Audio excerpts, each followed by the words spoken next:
ಹರೇ ಕೃಷ್ಣ. ಇನ್ನು ತರಗತಿಯನ್ನು ಪ್ರಣಾಮಗಳೊಂದಿಗೆ ಪ್ರಣಾಮ ಮಂತ್ರಗಳೊಂದಿಗೆ. ಓಂ ಅಜ್ಞಾನತಿಮಿರಾಂಧಸ್ಯ ಜ್ಞಾನಾಂಜನ ಶಲಾಕಯ ಚಕ್ಷುರುನ್ಮಿಲಿತಂ ಯೇನ ತಸ್ಮೈ ಶ್ರೀ ಗುರವೇ ನಮಃ. ಶ್ರೀ ಚೈತನ್ಯ ಮನೋಭೀಷ್ಟಂ ಸ್ಥಾಪಿತಂ ಯೇನ ಭೂತಲೆ ಸ್ವಯಂ ರೂಪ ಕದಾ ಮಹ್ಯಂ ದದಾತಿ ಸ್ವಪದಾಂತಿಕಂ. ವಂದೇಹಂ ಶ್ರೀ ಗುರು ಶ್ರೀಯುತಪದಕಮಲಂ ಶ್ರೀ ಗುರೂನ್ ವೈಷ್ಣವಾಂಶ್ಚ ಶ್ರೀರೂಪಂ ಸಾಗ್ರಜಾತಂ ಸಗಣ ರಘುನಾಥಾನ್ವಿತಂ ಸಜೀವಂ ಸಾದ್ವೈತಂ ಸಾವಧೂತಂ ಪರಿಜನ ಸಹಿತಂ ಶ್ರೀ ಕೃಷ್ಣ ಚೈತನ್ಯ ದೇವಂ ಶ್ರೀ ರಾಧಾ ಕೃಷ್ಣ ಪಾದಾನ್ ಸಗಣ ಲಲಿತಾ ಶ್ರೀ ವಿಶಾಖಾನ್ವಿತಾಂಶ. ಹೇ ಕೃಷ್ಣ ಕರುಣಾ ಸಿಂಧು ದೀನಬಂಧು ಜಗತ್ಪತೆ ಗೋಪೇಶ ಗೋಪಿಕಾ ಕಾಂತ ರಾಧಾ ಕಾಂತ ನಮೋಸ್ತುತೆ. ತಪ್ತ ಕಾಂಚನ ಗೌರಾಂಗಿ ರಾಧೆ ವೃಂದಾವನೇಶ್ವರಿ ವೃಷಭಾನುಸುತೆ ದೇವಿ ಪ್ರಣಮಾಮಿ ಹರಿಪ್ರಿಯೆ. ವಾಂಛಾಕಲ್ಪತರುಭ್ಯಶ್ಚ ಕೃಪಾ ಸಿಂಧುಭ್ಯೇವ ಚ ಪತಿತಾನಾಂ ಪಾವನೇಭ್ಯೋ ವೈಷ್ಣವೇಭ್ಯೋ ನಮೋ ನಮಃ. ನಮೋ ವಿಷ್ಣುಪಾದಾಯ ಕೃಷ್ಣಪೃಷ್ಠಾಯ ಭೂತಲೆ ಶ್ರೀಮತೆ ಭಕ್ತಿವೇದಾಂತ ಸ್ವಾಮಿನಿತ್ಯ ನಾಮಿನೇ. ನಮಸ್ತೆ ಸರಸ್ವತಿ ದೇವಿ ಗೌರವಾಣಿ ಪ್ರಚಾರಿಣೆ ನಿರ್ವಿಶೇಷ ಶೂನ್ಯವಾದಿ ಪಾಶ್ಚಾತ್ಯ ದೇಶ ತಾರಿಣೆ. ಜಯ ಶ್ರೀ ಕೃಷ್ಣ ಚೈತನ್ಯ ಪ್ರಭು ನಿತ್ಯಾನಂದ ಶ್ರೀ ಅದ್ವೈತ ಗದಾಧರ ಶ್ರೀವಾಸಾದಿ ಗೌರ ಭಕ್ತವೃಂದ. ಹರೇ ಕೃಷ್ಣ ಕೃಷ್ಣ ಕೃಷ್ಣ ಹರೇ ಹರೇ ಹರೇ ರಾಮ ರಾಮ ರಾಮ ಹರೇ ಹರೇ. ಹರೇ ಕೃಷ್ಣ. ಎಲ್ಲರಿಗೂ ಧನ್ಯವಾದಗಳು. ಇಂದಿನ ಭಕ್ತಿ ಸದಾಚಾರ ತರಗತಿಯನ್ನು ಪ್ರಾರಂಭ ಮಾಡೋಣ. ಅದಕ್ಕಿಂತ ಮುಂಚೆ ಹಿಂದಿನ ವಾರ ಏನು ನೋಡಿದ್ವಿ ಅಂತ ನೆನಪಿದೆ ಯಾರಿಗಾದ್ರು? ಸತ್ಯವತ ಮಹಾರಾಜನ ಪ್ರಾರ್ಥನೆಗಳು. ಸತ್ಯವತ ಮಹಾರಾಜನ ಪ್ರಾರ್ಥನೆಗಳು ಯಾವ ಸಂದರ್ಭ ಏನು?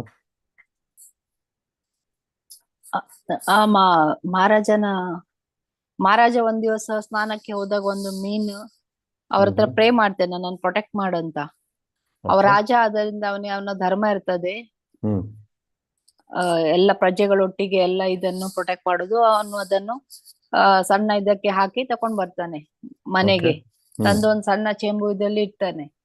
ಅದು ಮೀನ್ ದಿವಸ ಹೋದಾಗ ದೊಡ್ಡ ಆಗ್ತದೆ. ಅದನ್ನ ತೆಗ್ದು ಮತ್ತೆ ಬಾವಿ ಹಾಕ್ತಾರೆ. ಬಾವಿ ಆದ್ಮೇಲೆ ಪುನಃ ದೊಡ್ಡದಾಗ್ತದೆ. ಪುನಃ ತೆಗ್ದು ಅದನ್ನು ನದಿಯಿಂದ ಪುನಃ ದೊಡ್ಡದಾಗಿ ಸಮುದ್ರ. ಮತ್ತೆ ಗೊತ್ತಾಗ್ತದೆ ಇದು ಬೇರೆ ಯಾರಲ್ಲ, ಭಗವಂತನೇ ಅಂತ ಗೊತ್ತಾಗ್ತದೆ. ಹಾಗಾಗಿ ಅವರು ಆ ಭಗವಂತನಂತ ಮತ್ತೆ ಇದು ಮಾಡ್ತಾರೆ, ಹೇಳ್ತಾರೆ ನಂಗೆ ಗೊತ್ತಾಯ್ತು ನೀನೇ ಅಂತ. ಮತ್ತೆ ಭಗವಂತ ಹೇಳ್ತಾರೆ ಮುಂದೆ ಪ್ರಳಯ ಬರುವುದುಂಟು, ಹಾಗಾಗಿ ಎಲ್ಲಾ ಋಷಿಗಳನ್ನು ಮತ್ತೆ ಪ್ರಾಣಿ ಇದು ಎಲ್ಲರನ್ನು ನೀನು ತಂದೆಲ್ಲ ಆ ಒಂದು ಹಡಗಲ್ಲಿ ಇಡ್ಬೇಕಂತ ಹೇಳ್ತಾರೆ. ಹಾಗೆ ಒಂದ್ ದಿವಸ ಪ್ರಳಯ ಬರ್ತದೆ. ಮತ್ತೆ ಭಗವಂತ ಮತ್ಸ್ಯ ಅವತಾರದಲ್ಲಿ ಬಂದು ಆ ಹಡಗನ್ನು ಇದಕ್ಕೆ ಕಟ್ತಾರೆ. ವಾಸುಕಿ ಸರ್ಪದಿಂದ ಆ ಮತ್ಸ್ಯಕ್ಕೆ ಕಟ್ತಾರೆ. ಆಗ ಆ ಮತ್ಸ್ಯ ಅವತಾರ ಭಗವಂತ ನೋಡಿ ಆ ಸತ್ಯವತೆಯ ಮಹಾರಾಜನು ಪ್ರಾರ್ಥಿಸುತ್ತಾನೆ ಆ ಭಗವಂತನಿಗೆ. ಅವರೇ ಮತ್ತೆ ನೆಕ್ಸ್ಟ್ ಜನ್ಮದಲ್ಲಿ ವಿವಸ್ವಾನ್ ಸೂರ್ಯನ ಮಗನಾಗಿ ವೈವಸ್ವತ ಮನುವಾಗಿ ಹುಟ್ತಾರೆ. ಸರಿ, ಹರಿ ಬೋಲ್ ಮಾತಾಜಿ, ಚೆನ್ನಾಗಿ ಹೇಳಿದ್ದೀರಾ. ಬೇರೆ ಏನಾದ್ರು ಧನ್ಯವಾದಗಳು ಮಾತಾಜಿ. ಯಾರಾದ್ರೂ ಏನಾದ್ರು ಹೇಳಲಿಕ್ಕೆ ಇಷ್ಟಪಡ್ತೀರಾ?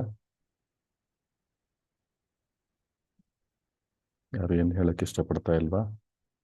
ಲಂಚ್ ಆದ್ಮೇಲೆ ಅಲ್ವಾ, ಸಂಡೇ ಲಂಚ್ ಆಗ್ಬಿಟ್ಟಿದೆ ಎಲ್ಲ, ಸೊ ಸ್ವಲ್ಪ ಜಾಸ್ತಿ ಆಗಿರ್ಬೇಕು. ಎಲ್ಲ ರೆಸ್ಟ್ ತಗೋತಾ ಇದ್ದೀರಾ, ಸರಿ ಬಿಡಿ. ಓಕೆ, ಸೊ ಈ 45ನೇ ಶ್ಲೋಕ 46ನೇ ಶ್ಲೋಕವನ್ನು ನೋಡಿದ್ವಿ ಹಿಂದಿನ ವಾರ. ಸೊ ರಾಜನ ಏನ್ ಹೇಳ್ತಾನೆ, ಸತ್ಯವತ ರಾಜನು,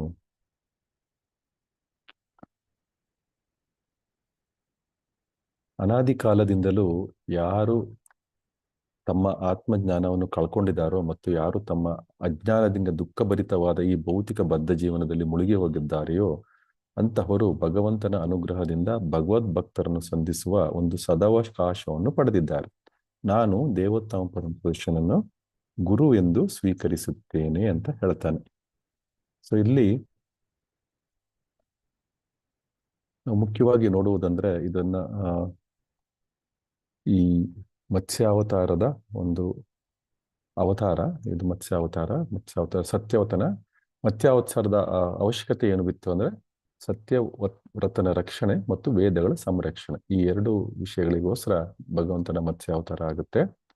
ಇಲ್ಲಿ ಭಗವಂತನು ತನ್ನ ಸ್ವಾಂಶ ವಿಸ್ತರಣ ಮತ್ತು ಸ್ವಾಂಶ ವಿಸ್ತರಣೆಗಳಾಗಿ ಮತ್ತು ವಿಭಿನ್ನಾಂಶ ವಿಸ್ತರಣೆಗಳಾಗಿ ಎಲ್ಲೆಡೆ ಇರ್ತಾನೆ. ಸೊ ಈ ರೀತಿಯಾಗಿ ಭಗವಂತನು ಮತ್ಸ್ಯಾವತಾರದಲ್ಲಿ ಹುಟ್ಟುತ್ತಾನೆ, ಅವತರಿಸ್ತಾನೆ. ಮತ್ಸ್ಯಾವತಾರ ಯಾವ ಅವತಾರ? ಸ್ವಾಂಶ ಅವತಾರನೋ ಅಥವಾ ಸ್ವಾಂಶ.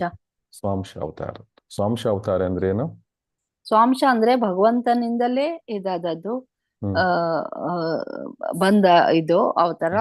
ವಿಭಿನ್ನಾಂಶ ಅಂದ್ರೆ ನಾವು ಜೀವಿಗಳೆಲ್ಲ ವಿಭಿನ್ನಾಂಶ ಆ ಭಗವಂತನ. ಕರೆಕ್ಟ್, ಸರಿ ಬೋಲ್ ಮಾತಾಡಿ. ಜೀವಿಗಳೆಲ್ಲ ವಿಭಿನ್ನ ಅಂಶಗಳು. ಆ ವಿಭಿನ್ನ ಅಂಶಗಳಲ್ಲಿ ಕೂಡ ಎರಡು ವಿಧಗಳಿವೆ. ಒಂದು ನಿತ್ಯ ಮುಕ್ತರು, ಇನ್ನೊಂದು ನಿತ್ಯ ಬದ್ಧರು ಅಂತ ಹೇಳಿ. ಸೊ ಜೊತೆಗೆ ಶಕ್ತಿಯಾವಶೇರಾವಶಾರಗಳು ಕೂಡ ಇದ್ದಾವೆ. ಸೊ ಈ ರೀತಿಯಾಗಿ ಸ್ವಾಂಶ ಅವತಾರಗಳು ಅಂದ್ರೆ ಅಲ್ಲಿ ಏನಾಗುತ್ತೆ, ಭಗವಂತನ ನೇರ ವಿಸ್ತರಣೆ. ಮತ್ಸ್ಯಾವತಾರ, ಕೂರ್ಮಾವತಾರ ಇವೆಲ್ಲ ಭಗವಂತನ ನೇರ ವಿಸ್ತರಣೆ. ಅದು ಮತ್ತು ಶಕ್ತಿ ಏನಂದ್ರೆ ಭಗವಂತನಿಗೆ ಸಮನಾದ ಶಕ್ತಿ ಇರುತ್ತೆ. ಅವರಿಗೆ ಶಕ್ತಿ ಮತ್ತು ಗುಣಗಳಿರ್ತವೆ ಸ್ವಾಂಶ. ಅವನಿಗೆ ಬಲರಾಮ, ಕೃಷ್ಣ ಅಲ್ಲ ಬಲರಾಮ, ಈ ರೀತಿಯಾಗಿ. ಸೊ ಇವರಿಗೆ ಮಾಯೆ ಎಂದಿಗೂ ಡಿಸ್ಟರ್ಬ್ ಮಾಡಕ್ಕಾಗಲ್ಲ, ಯಾಕಂದ್ರೆ ಇವರು ಭಗವಂತನ ಸ್ವಾಂಶ. ಸೊ ಮತ್ತು ಉದಾಹರಣೆಗೆ ರಾಮ, ನರಸಿಂಹ, ಮತ್ಸ್ಯಾವತಾರ, ವರಹ ಅವತಾರ, ಕೂರ್ಮಾವತಾರ ಇವೆಲ್ಲವೂ ಕೂಡ ಸ್ವಾಂಶ ಅವತಾರಗಳು. ಮತ್ತು ವಿಭಿನ್ನ ಅಂಶಗಳು ಅಂದ್ರೆ ನಾವೆಲ್ಲರೂ, ನಿಮ್ಮ ಮಾತಾಜಿ ಹೇಳ್ದಂಗೆ ಭಗವಂತನ ಶಕ್ತಿಯ ಕಿಡಿಗಳು. ಮತ್ತು ಭಗವಂತನ ಶಕ್ತಿಯ ಕೇವಲ ಅಲ್ಪ ಭಾಗ ಮಾತ್ರ, ಅಣು ಮಾತ್ರ.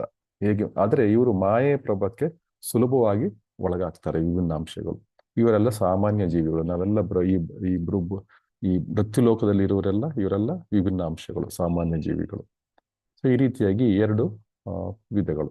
ಸೊ ಮತ್ಸ್ಯಾವತಾರದ ಎರಡು ಪ್ರಮುಖ ಉದ್ದೇಶ ಏನು ಅಂದ್ರೆ, ಎರಡು ಬಾರಿ ಆಗುತ್ತೆ ಅದು. ಹಿಂದಿನ ಕಲ್ಪದ ಕೊನೆಯಲ್ಲಿ ಹಯಗ್ರೀವ ಎಂಬ ರಾಕ್ಷಸನ ಏನ್ ಮಾಡ್ತಾನೆ, ಪ್ರಳಯದ ಸಮಯದಲ್ಲಿ ಬ್ರಹ್ಮನಿಂದ ವೈದಿಕ ಜ್ಞಾನವನ್ನು ಅಂದ್ರೆ ವೇದಗಳನ್ನು ಕದ್ಕೊಂಡು ಹೋಗ್ಲಿಕ್ಕೆ ಇದು ಒಂದು ಸ್ಕೀಮ್ ಹಾಕ್ತಾನೆ. ಆಗ ಭಗವಂತ ಮೀನಿನ ರೂಪದಲ್ಲಿ ಬಂದು ವೇದಗಳನ್ನು ರಕ್ಷಿಸಿ ಬ್ರಹ್ಮದೇವರಿಗೆ ಹಿಂದಿರುಗಿಸ್ತಾರೆ. ಮತ್ತು ಎರಡನೇ ಸಾರಿ ಬಂದಾಗ ಸತ್ಯವ್ರತನ ರಕ್ಷಣೆ. ಇಲ್ಲಿ ಚಾಕ್ಷುಷ ಮನುವಿನ ಆಳ್ವಿಕೆಯಲ್ಲಿ ಮಹಾಧಾರ್ಮಿಕರಾದ ಸತ್ಯವತ ರಾಜನನ್ನು ಈ ಮಹಾಪ್ರವಾಹದಿಂದ ರಕ್ಷಿಸಲು ಮತ್ತು ಜೊತೆಗೆ ಋಷಿಗಳನ್ನು ಕೂಡ ರಕ್ಷಿಸ್ತಾರೆ. ನಂತರ ಕಲ್ಪಕ್ಕೆ ವೈವಸತ ಮನುವಾಗಿ ಸ್ಥಾಪನೆ ಆಗ್ತಾರೆ ಅವರು, ಸತ್ಯವತರು. ಸೊ ಸತ್ಯವ್ರತನ ಲೀಲೆ ಇಲ್ಲಿ ಭಗವಂತನ ಸಾಮರ್ಥ್ಯದ ಪ್ರದರ್ಶನ ಆಗುತ್ತೆ. ಈ ಮೀನು ತನಗೆ ರಕ್ಷಣೆ ಕೊಡಿ ಅಂತ ರಾಜನಲ್ಲಿ ಕೇಳ್ಕೊಳ್ಳುತ್ತೆ. ರಾಜನು ಆ ಮೀನು ಪರಮಾತ್ಮ ಅಂತ ಅವಾಗ ಗೊತ್ತಿರಲ್ಲ ಅವನಿಗೆ. ತನ್ನ ಧರ್ಮದಂತೆ ಮೀನನ್ನು ನೀರಿನ ಪಾತ್ರೆಯಲ್ಲಿಟ್ಟು ರಕ್ಷಣೆ ಮಾಡ್ತಾನೆ. ಆದ್ರೆ ಅದು ವಿಸ್ತಾರ ಆಗ್ತಾ ಹೋಗ್ತಾ ನೀರಿನ ಪಾತ್ರೆ, ದೊಡ್ಡ ಬಾವಿ, ಸರೋವರ, ಕೊನೆಗೆ ಸಾಗರವು ಕೂಡ ಆ ಮೀನಿಗೆ ಸಾಲೋದಿಲ್ಲ. ಆಗ ರಾಜನಿಗೆ ಅರ್ಥವಾಗುತ್ತೆ ಸತ್ಯವತನಿಗೆ ಇದು ಪರಮ ಪುರುಷೋತ್ತನೇ ಇರಬೇಕು ಅಂತ ಹೇಳಿ. ಸೊ ಆವಾಗ ಅದು ಇದು ಏನ್ ಮಾಡುತ್ತೆ, ಮೀನ್ ಏನ್ ಮಾಡುತ್ತೆ, ಭಗವಂತ ಭವಿಷ್ಯವನ್ನು ಹೇಳುತ್ತೆ. ಇನ್ನು 7 ದಿವಸದಲ್ಲಿ ಇಡೀ ಬ್ರಹ್ಮಾಂಡದಲ್ಲಿ ಮಹಾಪ್ರಭಾವ ಉಂಟಾಗುತ್ತೆ. ಸೊ ಅದರಿಂದ ಈ ಋಷಿಗಳನ್ನು, ಔಷಧೀಯ ಗಿಡಮೂಲಿಕೆಗಳನ್ನು ಮತ್ತು ಇವೆಲ್ಲವನ್ನು ಬೀಜಗಳನ್ನು ದೋಣಿಯಲ್ಲಿ ರಕ್ಷಿಸುವಂತೆ ಆಶ್ವಾಸನೆ ಕೊಡ್ತಾನೆ. ಆ ದೋಣಿಯನ್ನು ಮೀನಿನ ರೂಪದ ಕೊಂಬಿಗೆ, ಮೀನಿಗೆ ಒಂದು ಕೊಂಬಿರುತ್ತೆ, ಆ ಕೊಂಬಿಗೆ ಕಟ್ಟಲಾಗತ್ತೆ ಅಂತ ಹೇಳಿ. ಆ ಕೊಂಬಿಗೆ ಈ ವಾಸುಕಿಯನ್ನು ಹಗ್ಗವನ್ನಾಗಿ ಮಾಡಿಕೊಂಡು ಆ ಕೊಂಬಿಗೆ ಕಟ್ತಾರೆ, ದೋಣಿಯನ್ನು ಕಟ್ತಾರೆ. ಸೊ ನಂತರ ಈ ಮತ್ಸ್ಯಾವತಾರ ಒಂದು ಅದ್ಭುತ ಪವಾಡ ಅಲ್ಲ, ಅದು ಭಗವಂತನು ಸೇವಕ ಸ್ನೇಹಿ, ಭಕ್ತವತ್ಸಲ ಮತ್ತು ವೇದಗಳ ಸಂರಕ್ಷಕ ಎಂಬುದನ್ನು ಅದು ದೃಢೀಕರಿಸುತ್ತೆ. ಅವನು ತನ್ನ ಭಕ್ತರು ಮತ್ತು ಧರ್ಮವನ್ನು ಉಳಿಸ್ಲಿಕ್ಕೆ ಯಾವ ರೂಪ ಬೇಕಾದ್ರೂ ತಗೊಳ್ಳಿಕ್ಕೆ ಸಿದ್ಧವಾಗಿರ್ತಾನೆ. ಹೀಗೆ ಅವನು ಬ್ರಹ್ಮಾಂಡದ ಆಡಳಿತವನ್ನು ಸುಸೂತ್ರವಾಗಿ ನಡ್ಕೊಂಡು ಹೋಗುವಂಗೆ ಮಾಡ್ತಾನೆ. ಸೊ ಈಗ ಈ 46ನೇ ಶ್ಲೋಕದಲ್ಲಿ ನಾವ್ ಏನ್ ನೋಡಿದ್ವಿ ಅಂದ್ರೆ, ಮಹಾರಾಜ ಸತ್ಯವ್ರತ ಏನ್ ಮಾಡ್ತಾನೆ, ಮತ್ಸ್ಯದೇವರ ರೂಪದಲ್ಲಿ ಬಂದಿರುವ ಭಗವಂತನ ಸಂಬೋಧಿಸ್ತಾ ಈ ಶ್ಲೋಕವನ್ನು ಹೇಳ್ತಾನೆ. 46, 47 ಶ್ಲೋಕವನ್ನು ಹೇಳ್ತಾನೆ. ಸೊ ಈ ಶ್ಲೋಕದಲ್ಲಿ 46ನೇ ಶ್ಲೋಕದಲ್ಲಿ ಮತ್ಸ್ಯಾವತಾರದ ಸಂಪರ್ಕದಲ್ಲಿ ಪ್ರಳಯ ಸಮಯದಲ್ಲಿ ವೈದಿಕ ಜ್ಞಾನ ನಾಶವಾಗೋ ಅಪಾಯ ಇತ್ತು. ಸೊ ಮತ್ಸ್ಯದೇವರು ಮನುವಿಗೆ ಬೋಧಿಸುವ ಮೂಲಕ ಜ್ಞಾನವನ್ನು ಸಂರಕ್ಷಿಸಿ ಆತನನ್ನು ಮುಕ್ತಿಯ ಮಾರ್ಗಕ್ಕೆ ಕರ್ಕೊಂಡು ಹೋಗ್ತಾರೆ. ಆ ಮೂಲಕ ಭಗವಂತ ಕೂಡ ತನ್ನ ಪರಮ ಗುರುವಿನ ಪಾತ್ರವನ್ನು ಅವನು ನಿರ್ವಹಿಸ್ತಾನೆ ಮತ್ತು ಅದನ್ನು ಸಾರ್ಥಕಪಡಿಸ್ತಾನೆ. ಈ ಶ್ಲೋಕದಲ್ಲಿ ನಾವು ಮುಖ್ಯವಾಗಿ ನೆನ್ಪಿಟ್ಕೋಬೇಕು ಅಂದ್ರೆ, ಈ ಶ್ಲೋಕ ಸದ್ಗುರು ಇರಬೇಕು ನಮ್ಗೆ. ಇಲ್ಲಿ ಭಗವಂತನೇ ಸದ್ಗುರುವಿನಾಗಿ ರಾಜನಿಗೆ ಸತ್ಯವತ ರಾಜನಿಗೆ ಅವನು ಎಲ್ಲ ಜ್ಞಾನದ ಮೂಲವನ್ನು ಕೊಡ್ತಾನೆ. ಸೊ ಈ ರೀತಿಯಾಗಿ ನಮಗೆ ಗುರುವಿನ ಅವಶ್ಯಕತೆ ಇದೆ. ಸೊ ರಾಜ ಸತ್ಯವ್ರತ ಏನ್ ಮಾಡ್ತಾನೆ, ಆಗ ಅವನಿಗೆ ಜ್ಞಾನವನ್ನು ಬಂದ್ಮೇಲೆ ಮೃತ್ಯ ದೇವರನ್ನು ಉದ್ದೇಶಿಸಿ ಈ ಪ್ರಾರ್ಥನೆ ಮುಂದುವರ್ಸ್ಕೊಂಡು ಹೋಗ್ತಾನೆ. ಈ 46ನೇ ಶ್ಲೋಕದಲ್ಲಿ ಮೊದಲನೇ ಪ್ರಾರ್ಥನೆ, 47ನೇ ಶ್ಲೋಕ ಎರಡನೇ ಪ್ರಾರ್ಥನೆ. ಈ ಎರಡನೇ ಪ್ರಾರ್ಥನೆಯಲ್ಲಿ ಸತ್ಯವ್ರತ ರಾಜನು ಜೀವಿ ಏಕೆ ಕಷ್ಟಪಡ್ತಾನೆ ಮತ್ತು ಗುರುವಿನ ನಿಜವಾದ ಪಾತ್ರ ಏನು ಎನ್ನುವುದರ ಬಗ್ಗೆ ನಾವು ಈ 47ನೇ ಶ್ಲೋಕದಲ್ಲಿ ನೋಡ್ಲಿಕ್ಕಿದ್ದೇವೆ. ಈ 47ನೇ ಶ್ಲೋಕವನ್ನು ಓದೋಣ. ಶ್ಲೋಕ ಸ್ಕ್ರೀನ್ ಕಾಣಿಸ್ತಾ ಇದೆ ಅಲ್ಲ? ಹರೇ ಕೃಷ್ಣ. ಹೌದು ಬಾಬುಜಿ. ಸ್ಕ್ರೀನ್ ಕಾಣಿಸ್ತಾ ಇದೆಯಲ್ಲ? ಸ್ಕ್ರೀನ್ ಈಗ ಶ್ಲೋಕವನ್ನು ಓದೋಣ.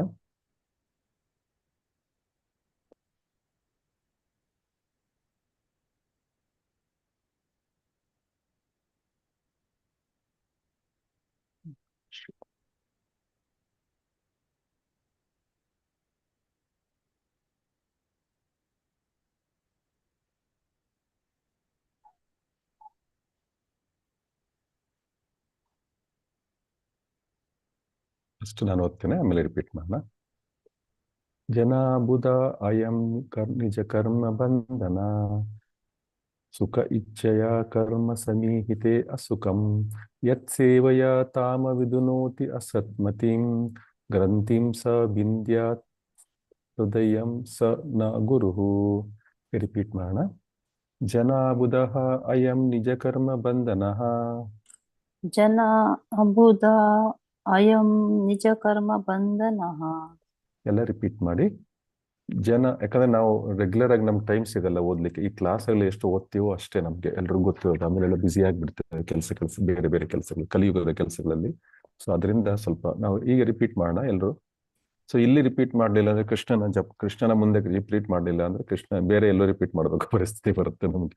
ಸೊ ಅದರಿಂದ ಕೃಷ್ಣನ ಒಂದು ಇದೊಂದು ಧ್ಯಾನ ಮತ್ತು ಶ್ರವಣಂ ಕೀರ್ತನವನ್ನು ಮಾಡೋದು ತುಂಬಾ ಮುಖ್ಯ. ಸೊ ಅದರಿಂದ ನಾವು ಕೇಳಿಸ್ಕೊಳ್ಳೋಣ, ಇನ್ನೊಬ್ರು ಹೇಳುವಾಗ ಮತ್ತೆ ರಿಪೀಟ್ ಮಾಡೋಣ. ಸೊ ಈಗ ರಿಪೀಟ್ ಮಾಡೋಣ. ಜನಾಬುದಯ ಅಯಂ ನಿಜ ಕರ್ಮ ಬಂಧನ. ಜನಾಬುಧ ಅಯಂ ನಿಜ ಕರ್ಮ ಬಂಧನ. ಸುಖ ಇಚ್ಛೆಯ ಕರ್ಮ ಸಮೀಹಿತೆ ಅಸುಖಂ. ಸುಖ ಇಚ್ಛೆಯ ಕರ್ಮ ಸಮೀಹತೆ ಅಸುಖಂ. ಸುಖ ಇಚ್ಛೆಯ ಕರ್ಮ ಸಮೀಹತೆ ಅಸುಖಂ. ಸುಖ ಇಚ್ಛೆಯ ಕರ್ಮ ಸಮೀಹತೆ ಅಸುಖಂ. ಯತ್ ಸೇವಯ ತಾಮ ವಿದುನೋತಿ ಅಸತ್ಮತಿಂ. ಯತ್ ಸೇವಯ ತಾಂ ವಿದುನೋತಿ ಅಸತ್ಮತಿಂ. ಯತ್ ಸೇವಯ ತಾಮ ವಿದುನೋತಿ ಅಸತ್ಮತಿಂ. ಯತ್ ಸೇವಯ ತಾಂ ವಿದುನೋತಿ ಅಸತ್ಮತಿಂ. ಗ್ರಂಥಿಂ ಸ ಬಿಂದ್ಯಾತ್ ಹೃದಯಂ ಸ ನ ಗುರುಹು. ಗ್ರಂಥಿಂ ಸ ಬಿಂದ್ಯಾತ್ ಹೃದಯಂ ಸ ನ ಗುರುಹು. ಗ್ರಂಥಿಂ ಸ ಬಿಂದ್ಯಾತ್ ಹೃದಯಂ ಸ ನ ಗುರುಹು. ಗ್ರಂಥಿಂ ಸ ಬಿಂದ್ಯಾತ್ ಹೃದಯಂ ಸ ನ ಗುರುಹು. ಜನ ಅಬುದಾಯ ಅಯಂ ನಿಜ ಕರ್ಮ ಬಂಧನ. ಜನೋ ಅಭೂತೋ ನಿಜ ಕರ್ಮ ಬಂಧನ. ಸುಖಿಚ್ಛಯ ಕರ್ಮ ಸಮೀಹಿತೆ ಅಸುಖಂ. ಸುಖೇಚ್ಛಯ ಕರ್ಮ ಸಮೀಹತೆ ಅಸುಖಂ. ಯತ್ ಸೇವಯ ತಾಂ ವಿದುನೋತಿ ಅಸತ್ಮತಿಂ. ಯತ್ ಸೇವಯ ತಾಂ ವಿದುನೋತ್ಯ ಸನ್ಮತಿಂ. ಗ್ರಂಥಿಂ ಸ ಬಿಂದ್ಯಾತ್ ಹೃದಯಂ ಸ ನ ಗುರುಹು. ಗ್ರಂಥಿಂ ಸ ಬಿಂದ್ಯಾತ್ ಹೃದಯಂ ಸ ನ ಗುರುಹು. ಈಗ ವರ್ಡ್ ಟು ವರ್ಡ್ ಮೀನಿಂಗ್ ನೋಡೋಣ.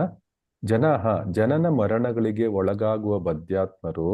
ಜನನ ಮರಣಗಳಿಗೆ ಒಳಗಾಗಿರುವ ಬದ್ಧಾತ್ಮರು. ಅಬುದಾಹ ದೇಹವನ್ನೇ ಆತ್ಮವೆಂದು ತಿಳಿದಿರುವ ಅಜ್ಞಾನಿಗಳು. ಅಬುದಾಹ ದೇಹವನ್ನೇ ಆತ್ಮವೆಂದು ತಿಳಿದಿರುವ ಅಜ್ಞಾನಿಗಳು. ಅಯಂ ಈ ಜನರು. ಅಯಂ ಈ ಜನರು. ನಿಜ ಕರ್ಮ ಬಂಧನ ತಮ್ಮ ಪಾಪ ಕರ್ಮಗಳ ಫಲವಾಗಿ ನಾನಾ ಜನ್ಮಗಳಲ್ಲಿ ನಾನಾ ರೂಪಗಳನ್ನು ಪಡೆದು. ನಿಜ ಕರ್ಮ ಬಂಧನ ತಮ್ಮ ಪಾಪ ಕರ್ಮಗಳ ಫಲವಾಗಿ ನಾನಾ ಜನ್ಮಗಳಲ್ಲಿ ನಾನಾ ರೂಪಗಳನ್ನು ಪಡೆದು. ಸುಖ ಇಚ್ಛೆಯ ಲೌಕಿಕ ಸುಖದ ಆಸೆಯಿಂದ. ಸುಖ ಇಚ್ಛೆಯ ಲೌಕಿಕ ಸುಖದ ಆಸೆಯಿಂದ. ಕರ್ಮ ಫಲಾಪೇಕ್ಷಿ ಕರ್ಮಗಳನ್ನು. ಫಲಾಪೇಕ್ಷಿ ಕರ್ಮಗಳನ್ನು. ಸಮೀಹತೆ ಬಯಸುವುದು. ಸಮೀಹತೆ ಬಯಸುವುದು. ಅಸುಖಂ ಕೇವಲ ದುಃಖ ಕಾರಣವಾದ. ಅಸುಖಂ ಕೇವಲ ದುಃಖ ಕಾರಣವಾದ. ಯತ್ ಸೇವೆಯ ಯಾರ ಸೇವೆಯಿಂದ, ಯತ್ ಸೇವೆಯ ಯಾರ ಸೇವೆಯಿಂದ, ತಾಂ ಕರ್ಮ ಬಂಧನದಿಂದ, ತಾಂ ಕರ್ಮ ಬಂಧನದಿಂದ, ವಿದುನೋತಿ ಬಿಡುಗಡೆಯಾಗುವುದೋ, ವಿಧುನೋತಿ ಬಿಡುಗಡೆಯಾಗುವುದೋ, ಅಸತ್ ಮತಿಂ ದುರ್ಬುದ್ಧಿಯ ದೇಹವನ್ನೇ ಆತ್ಮವೆಂದು ತಿಳಿಯುವ, ಅಸತ್ ಮತಿಂ ದುರ್ಬುದ್ಧಿಯು ದೇಹವನ್ನೇ ಆತ್ಮವೆಂದು ತಿಳಿಯುವ, ಗ್ರಂಥಿಂ ಬಿಗಿಯಾದ ಗಂಟನ್ನು, ಗ್ರಂಥಿಂ ಬಿಗಿಯಾದ ಗಂಟನ್ನು, ಸ ಪ್ರಭುವಾದ ದೇವೋತ್ತಮ ಪರಮಪುರುಷನು, ಸ ಪ್ರಭುವಾದ ದೇವೋತ್ತಮ ಪರಮ ಪುರುಷನು, ಬಿಂದ್ಯಾತ್ ಬಿಡಿಸಲಿ, ಬಿಂದ್ಯಾತ್ ಬಿಡಿಸಲಿ, ಹೃದಯಂ ಹೃದಯಾಂತರಾಳದಲ್ಲಿರುವ, ಹೃದಯಂ ಹೃದಯಾಂತರಾಳದಲ್ಲಿರುವ, ಸ ಅವನು ಪ್ರಭು, ಸ ಅವನು ಪ್ರಭು, ನ ನಮಗೆ, ನಮಗೆ, ಗುರು ಪರಮಗುರುವಾದ. ಗುರು ಪರಮ ಗುರುವಾದ. ಅನುವಾದ ಮತ್ತು ಭಾವಾರ್ಥ ಶ್ರೀಲ ಪ್ರಭುಪಾದರಿಂದ ಶ್ರೀಲ ಪ್ರಭುಪಾದರಿಗೆ ಜಯವಾಗಲಿ. ಈ ಭೌತಿಕ ಜಗತ್ತಿನಲ್ಲಿ ನಾನು ಸುಖವಾಗಿರುವನೆಂಬ ಭರವಸೆಯಲ್ಲಿ ಮೂಢನಾದ ಬದ್ಧಾತ್ಮನು ಫಲಾಪೇಕ್ಷೆಯುಳ್ಳ ಕರ್ಮಗಳಲ್ಲಿ ತೊಡಗುತ್ತಾನೆ. ಆದರೆ ಅವು ದುಃಖದಲ್ಲಿ ಪರ್ಯವಸನವಾಗುತ್ತವೆ. ದೇವೋತ್ತಮ ಪರಮಪುರುಷನಿಗೆ ಸೇವೆಯನ್ನು ಸಲ್ಲಿಸುವುದರಿಂದ ಜೀವಿಯು ಅಂತಹ ಮಿಥ್ಯಾ ಸುಖಾಪೇಕ್ಷೆಗಳಿಂದ ಮುಕ್ತನಾಗುತ್ತಾನೆ. ಪರಮಗುರುವು ನನ್ನ ಹೃದಯಾಂತರಾಳದಿಂದ ಏಳುವ ಮಿಥ್ಯಾ ಬಯಕೆಗಳ ಗಂಟನ್ನು ಕತ್ತರಿಸಲಿ ಅಂದ್ಬಿಟ್ಟು ರಾಜನು ಹೇಳ್ತಾ ಇದ್ದಾನೆ. ಈಗ ರಿಪೀಟ್ ಮಾಡೋಣ. ಈ ಭೌತಿಕ ಜಗತ್ತಿನಲ್ಲಿ ನಾನು ಸುಖವಾಗಿರುವನೆಂಬ ಭರವಸೆಯಲ್ಲಿ ಮೂಢನಾದ ಬದ್ಧಾತ್ಮನು ಫಲಾಪೇಕ್ಷೆಯುಳ್ಳ ಕರ್ಮಗಳಲ್ಲಿ ತೊಡಗುತ್ತಾನೆ. ಆದರೆ ಅವು ದುಃಖದಲ್ಲಿ ಪರ್ಯವಸಾನವಾಗುತ್ತವೆ.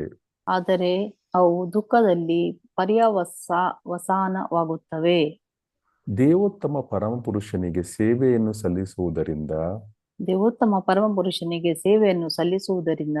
ಜೀವಿಯು ಅಂತಹ ಮಿಥ್ಯಾ ಸುಖಾಪೇಕ್ಷೆಗಳಿಂದ ಮುಕ್ತನಾಗುತ್ತಾನೆ.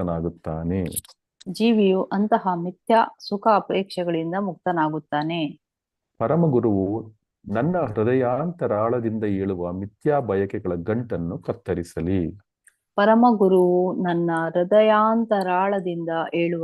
ಮಿಥ್ಯಾ ಬಯಕೆಗಳ ಗಂಟನ್ನು ಕತ್ತರಿಸಲಿ. ಇಲ್ಲಿ ಪರಮಗುರು ಅಂದ್ರೆ ಶ್ರೀಕೃಷ್ಣ, ಗುರುಗಳ ಗುರು ಅವನು, ಅದಕ್ಕೋಸ್ಕರ ಅವನು ಪರಮಗುರು ಅಂತಾರೆ ಶ್ರೀಕೃಷ್ಣನ ಅನ್ನೋದಕ್ಕೆ. ಪರಮಗುರುವು ನನ್ನ ಹೃದಯಾಂತರದಲ್ಲಿ ಏಳುವ ಮಿಥ್ಯಾ ಬಯಕೆಗಳ ಗಂಟನ್ನು ಕತ್ತರಿಸಲಿ.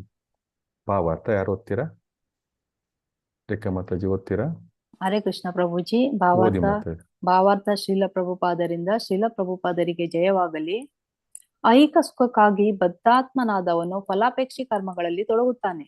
ವಾಸ್ತವವಾಗಿ ಅವು ಅವನನ್ನು ವ್ಯಥೆಗೆ ಗುರಿ ಮಾಡುತ್ತವೆ. ಬದ್ಧಾತ್ಮನಿಗೆ ಇದು ತಿಳಿಯದೆ ಹೋಗುವುದರಿಂದ ಅವನನ್ನು ಅವಿದ್ಯೆ ಅಥವಾ ಅಜ್ಞಾನದಲ್ಲಿ ಇದ್ದಾನೆ ಎನ್ನಲಾಗುತ್ತದೆ. ಸುಖದ ಭ್ರಮೆಗೆ ಸಿಕ್ಕಿದ ಬದ್ಧಾತ್ಮನು ಐಹಿಕ ಕಾರ್ಯಗಳ ವಿವಿಧ ಯೋಜನೆಗಳಲ್ಲಿ ತನ್ನನ್ನು ತಾನು ತೊಡಗಿಸಿಕೊಳ್ಳುತ್ತಾನೆ. ಈ ಮಿಥ್ಯಾ ಸುಖದ ಬಲವಾದ ಗಂಟನ್ನು ಭಗವಂತನು ಕತ್ತರಿಸಲಿ ಎಂದು ಆ ಮೂಲಕ ತನ್ನ ಪರಮ ಗುರುವಾಗಲೆಂದು ಮಹಾರಾಜ ಸತ್ಯವ್ರತನು ಇಲ್ಲಿ ಪ್ರಾರ್ಥಿಸುತ್ತಿದ್ದಾನೆ. ಹರೇ ಕೃಷ್ಣ ಪ್ರಭುಜಿ. ಧನ್ಯವಾದಗಳು. ಧನ್ಯವಾದಗಳು ಮಾತಾಜಿ. ಹರೇ ಕೃಷ್ಣ. ಈ ಶ್ಲೋಕದಲ್ಲಿ ಮೊದಲನೇದಾಗಿ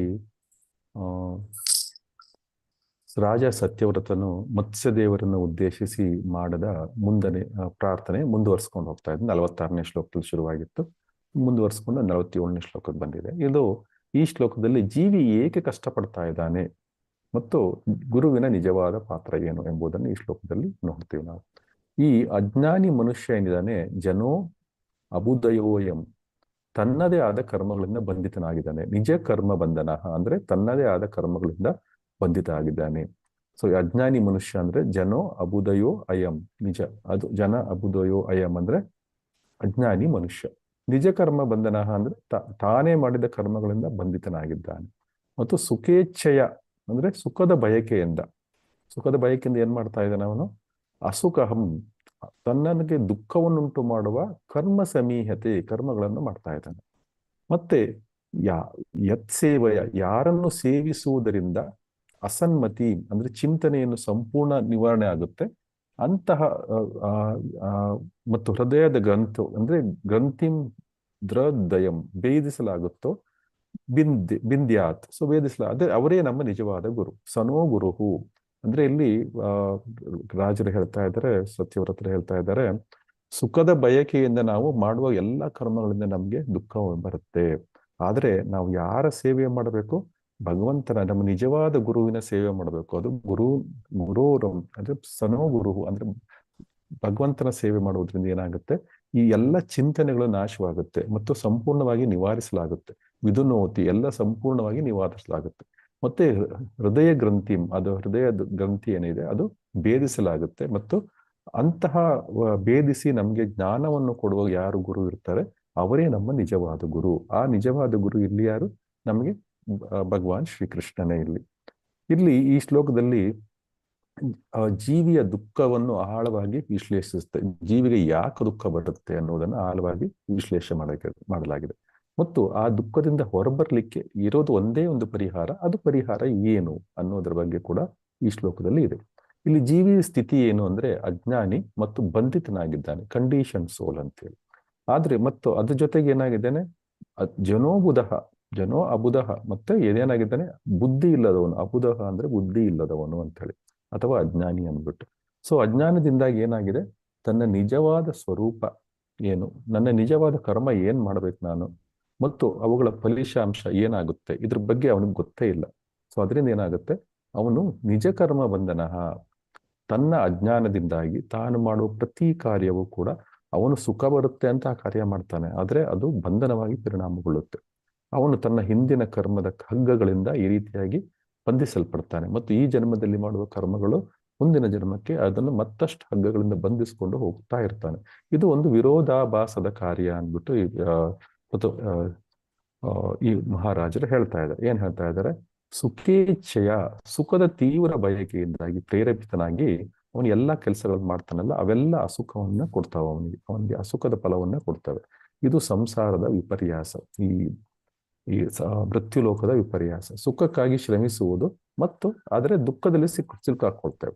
ಇಲ್ಲಿ ಇದು ನಮಗೆ ಬಂಧನಗಳಿಗೆ ನಮಗೆ ಕಷ್ಟ ಯಾಕೆ ಅಂತ ಈಗ ಗೊತ್ತಾಯ್ತು. ಮತ್ತೆ ಇವಾಗ ಸತ್ಯವ್ರತ ಮಹಾರಾಜರು ಹೇಳ್ತಾ ಇದ್ದಾರೆ, ಇಲ್ಲಿ ಗುರುವಿನ ಪಾತ್ರದ ಬಗ್ಗೆ ಮಾತಾಡ್ತಾ ಇದ್ದಾರೆ. ಇಲ್ಲಿ ಸತ್ಯವ್ರತು ಇಲ್ಲಿ ಗುರುವಿನ ಪಾತ್ರವನ್ನು ಮತ್ಸ್ಯದೇವರೊಂದಿಗೆ ಸಮೀಕರಿಸ್ತಾ ಇದ್ದಾನೆ. ಮತ್ತು ಗುರುವಿನ 2 ಪ್ರಮುಖ ಕಾರ್ಯಗಳ ಬಗ್ಗೆ ಈ ಶ್ಲೋಕದಲ್ಲಿ ಸತ್ಯವ್ರತರು ಹೇಳ್ತಾರೆ. ಒಂದು, ಅಸತ್ ಚಿಂತನೆಯ ನಿವಾರಣೆ. ಅಸನ್ಮತಿ ಅಂದ್ರೆ ಅಸತ್, ಶಾಶ್ವತವಲ್ಲದ ಮಿಥ್ಯಾ ವಸ್ತುಗಳು, ಅದರ ಬಗ್ಗೆ ಇರುವ ಮನೋಭಾವ ಅಥವಾ ಚಿಂತನೆ, ಇದನ್ನು ನಾಶ ಮಾಡ್ತಾನೆ. ಸೊ ಈ ನಾಶ ಆಗ್ತಾ ಇರೋ ಈ ಅವಿನಾಶಿಯಾದ ಈ ನಾಶವಾಗುವ ದೇಹ ಏನಿದೆ, ಐಹಿಕ ದೇಹ, ಇದೇ ನಾನು ಅಂತ ತಪ್ಪು ತಿಳುವಳಿಕೆಯಿಂದ ಏನಾಗುತ್ತೆ, ನಮಗೆ ಇವನು ಅಂತಹ ಮನೋಭಾವನೆಯಿಂದ ನಮ್ಮನ್ನು ಗುರು ಸೇವೆ ಮಾಡುವುದರಿಂದ ವಿದುನೋತಿ, ಅಸತ್ ಚಿಂತನೆಯು ವಿದುನೋತಿ ಅಂದ್ರೆ ನಿವಾರಿಸಲ್ಪಡುತ್ತೆ, ಸಂಪೂರ್ಣವಾಗಿ ನಿವಾರಿಸಲ್ಪಡುತ್ತೆ. ಸೊ ನಾವೇ ದೇಹ ಅಂತ ನಾವು ತಿಳ್ಕೊಂಡಿರೋ ತಪ್ಪು ಭಾವನೆ ಏನಿದೆ, ಇದು ಭಗವಂತನ ಅಂದ್ರೆ ಗುರುಗಳ ಸೇವೆ ಮಾಡುವುದರಿಂದ ಸಂಪೂರ್ಣವಾಗಿ ವಿದುನೋತಿ, ಈ ಚಿಂತನೆ ಇದೆ ಸಂಪೂರ್ಣವಾಗಿ ವಿದುನೋತಿ ಅಂದ್ರೆ ಸಂಪೂರ್ಣವಾಗಿ ನಿವಾರಿಸಲ್ಪಡ್ತದೆ. ಇಲ್ಲಿ ಹೃದಯದ ಗಂಟು ಭೇದಿಸುವುದು ಅಂದ್ರೆ ಗ್ರಂಥಿಂಸ ವಿಂಧ್ಯ ಹೃದಯ, ಇದು ಶ್ಲೋಕದ ಪ್ರಮುಖ ಭಾಗ. ಇಲ್ಲಿ ಗ್ರಂಥಿ ಅಂದ್ರೆ ಗಂಟು ಅಂತೇಳಿ, ಈ ಗಂಟು ಅಂದ್ರೆ ಅಹಂಕಾರದ ಬಗ್ಗೆ ಮಾತಾಡ್ತಾ ಇದ್ದಾರೆ ಇಲ್ಲಿ.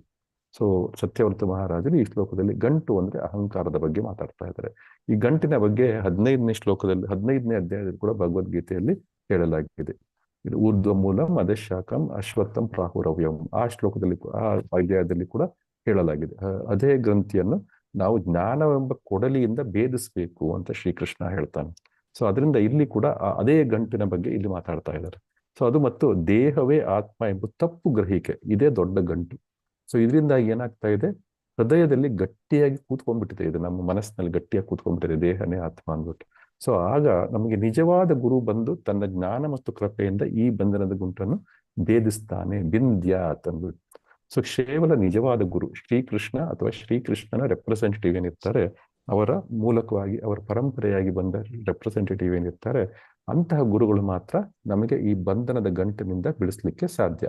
ಇಲ್ಲಿ ಪರಮ ಗುರು ಅಂದ್ರೆ ಶ್ರೀಕೃಷ್ಣ. ಗುರು ಅಂದ್ರೆ ನಮ್ಗೆ ಸದಾ ಗುರು, ಸನೋ ಗುರು.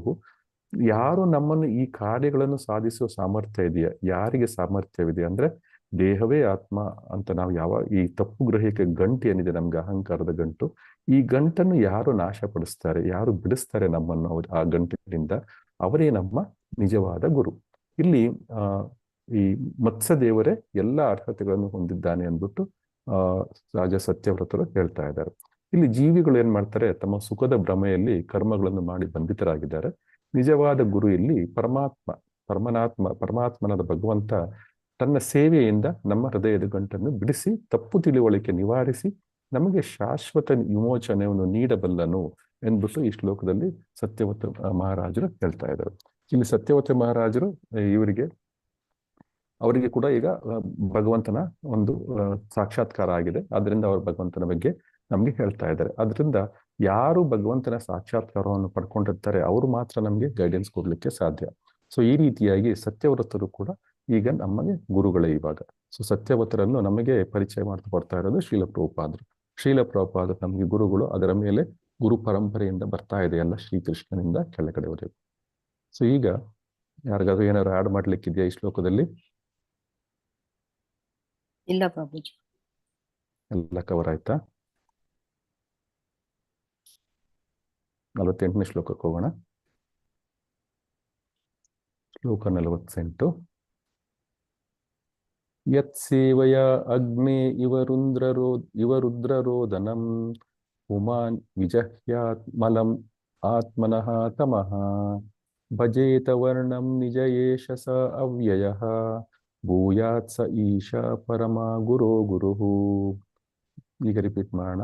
ಯತ್ಸೇವಯ ಅಗ್ನೇ ಇವ ರುದ್ರರೋದನಂ. ಯತ್ಸೇವಯ ಅಗ್ನೇ ಇವ ರುದ್ರರೋದನಂ. ಯತ್ಸೇವಯ ಅಗ್ನೇ ಇವ ರುದ್ರರೋದನಂ. ಯತ್ಸೇವಯ ಅಗ್ನೇ ಇವ ರುದ್ರರೋದನಂ. ಪುಮಾನ್ ವಿಜಹ್ಯಾತ್ ಮಲಂ ಆತ್ಮನಃ ತಮಃ. ಪುಮಾನ್ ವಿಜಹ್ಯಾತ ಮಲಂ ಆತ್ಮನಃ ತಮಃ. ಪುಮಾನ್ ವಿಜಹ್ಯಾತ್ ಮಲಂ ಆತ್ಮನಃ ತಮಃ. ಪುಮಾನ್ ವಿಜಹ್ಯಾತ ಮಲಂ ಆತ್ಮನಃ ತಮಃ. ಭಜೇತ ವರ್ಣಂ ನಿಜಮೇಷ ಸ ಅವ್ಯಯಃ. ಭಜೇತ ವರ್ಣಂ ನಿಜಂ ಏಷ ಸಹ ಅವ್ಯಯ. ಭೂಯಾತ್ ಸ ಈಶಃ ಪರಮಃ ಗುರುಃ ಗುರುಃ. ಭೂಯಾತ್ ಸಹ ಈಶಾ ಪರಮ ಗುರೋ ಗುರುಃ. ಭೂಯಾತ್ ಸ ಈಶಃ ಪರಮ ಗುರೋ ಗುರುಃ. ಭೂಯಾತ್ ಸ ಈಶಾ ಪರಮಃ ಗುರೋ ಗುರುಃ. ಈಗ ರಿಪೀಟ್ ಇದು ವರ್ಡ್ ಬೈ ವರ್ಡ್ ಮೀನಿಂಗ್ ನೋಡೋಣ. ಯತ್ ಸೇವೆಯ ಯಾವ ದೇವೋತ್ತಮ ಪರಮ ಪುರುಷನ ಸೇವೆಯಿಂದ. ಯತ್ ಸೇವೆಯ ಯಾವ ದೇವೋತ್ತಮ ಪರಮ ಪುರುಷನ ಸೇವೆಯಿಂದ. ಅಗ್ನಿ ಬೆಂಕಿಯಲ್ಲಿ ಕರಗಿಸಿದ. ಅಗ್ನಿ ಬೆಂಕಿಯಲ್ಲಿ ಕರಗಿಸಿದ. ಇವ ರುದ್ರರೋದನಂ ಬೆಳ್ಳಿಯ ಅಥವಾ ಚಿನ್ನದ ಗಟ್ಟಿಯಂತೆ. ಇವ ರುದ್ರ ರೋದನಂ ಬೆಳ್ಳಿಯ ಅಥವಾ ಚಿನ್ನದ ಗಟ್ಟಿಯಂತೆ. ಪುಮಾನ್ ಒಬ್ಬ ವ್ಯಕ್ತಿಯು ಜೀವಿಯು. ಪುಮಾನ್ ಒಬ್ಬ ವ್ಯಕ್ತಿಯು ಜೀವಿಯು. ವಿಜಹ್ಯಾತ್ ಬಿಡುವನು. ವಿಜಹಯಾತ್ ಬಿಡುವನು.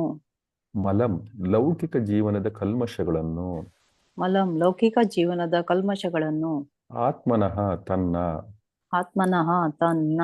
ತಮಃ ಪಾಪ ಮತ್ತು ಪುಣ್ಯ ಕಾರ್ಯಗಳಿಗೆ ಕಾರಣವಾಗುವ ತಮೋಗುಣವನ್ನು.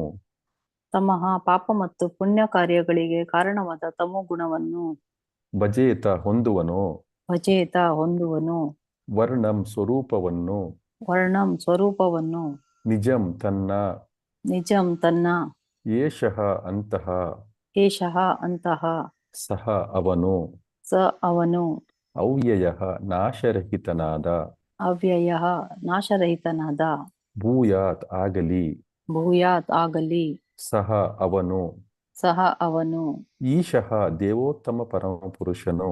ಈಶಃ ದೇವೋತ್ತಮ ಪರಮ ಪುರುಷನು. ಪರಮಃ ಪರಮ ಪುರುಷನಾದ. ಪರಮಃ ಪರಮ ಪುರುಷನಾದ. ಗುರೋ ಗುರುಹು ಗುರುಗಳಿಗೆಲ್ಲ ಗುರುವಾದ. ಗುರೋ ಗುರುಹು ಗುರುಗಳಿಗೆಲ್ಲ ಗುರುವಾದ. ಅನುವಾದ ಮತ್ತು ಭಾವಾರ್ಥ ಶ್ರೀಲ ಪ್ರಭುಪಾದರಿಂದ. ಶ್ರೀಲ ಪ್ರಭುಪಾದರಿಗೆ ಜಯವಾಗಲಿ. ಐಹಿಕ ಬಂಧನದಿಂದ ಮುಕ್ತನಾಗ ಬಯಸುವವನು ದೇವೋತ್ತಮ ಪರಮಪುರುಷನ ಸೇವೆಯಲ್ಲಿ ತೊಡಗಬೇಕು ಮತ್ತು ಪುಣ್ಯ ಪಾಪ ಕರ್ಮಗಳಲ್ಲಿ ನಮ್ಮನ್ನು ಸಿಕ್ಕಿಸುವ ಅಜ್ಞಾನದ ಕಾಲುಷ್ಯವನ್ನು ಬಿಡಬೇಕು. ಆಗ ಪುಟಕ್ಕಿಟ್ಟ ಬಂಗಾರದಂತೆ ಅಥವಾ ಬೆಳ್ಳಿಯಂತೆ ಎಲ್ಲಾ ಬಗೆಯ ಕಲ್ಮಶಗಳಿಂದ ಬಿಡುಗಡೆ ಹೊಂದಿ ಶುದ್ಧನಾಗಿ ತನ್ನ ಮೂಲ ವ್ಯಕ್ತಿತ್ವವನ್ನು ಮರಳಿ ಪಡೆಯುತ್ತಾನೆ. ಅಂತಹ ಅವ್ಯಯನಾದ ದೇವೋತ್ತಮ ಪರಮಪುರುಷನು ನಮ್ಮ ಗುರುವಾಗಲಿ, ಏಕೆಂದರೆ ಅವನು ಉಳಿದೆಲ್ಲ ಗುರುಗಳ ಮೂಲ ಗುರುವಾಗಿದ್ದಾನೆ. ಈಗ ರಿಪೀಟ್ ಮಾಡೋಣ.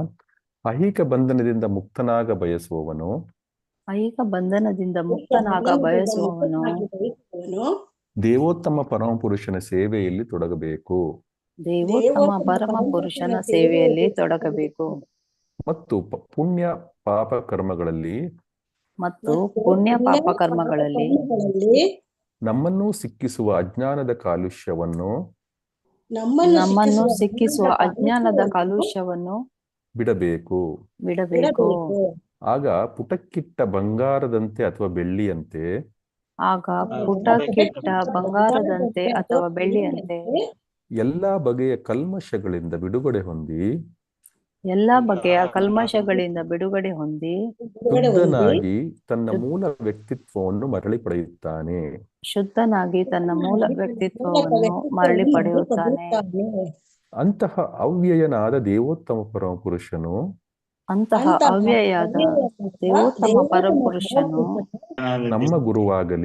ನಮ್ಮ ಗುರುವಾಗಲಿ. ಏಕೆಂದರೆ ಅವನು ಉಳಿದೆಲ್ಲ ಗುರುಗಳ ಮೂಲ ಗುರುವಾಗಿದ್ದಾನೆ.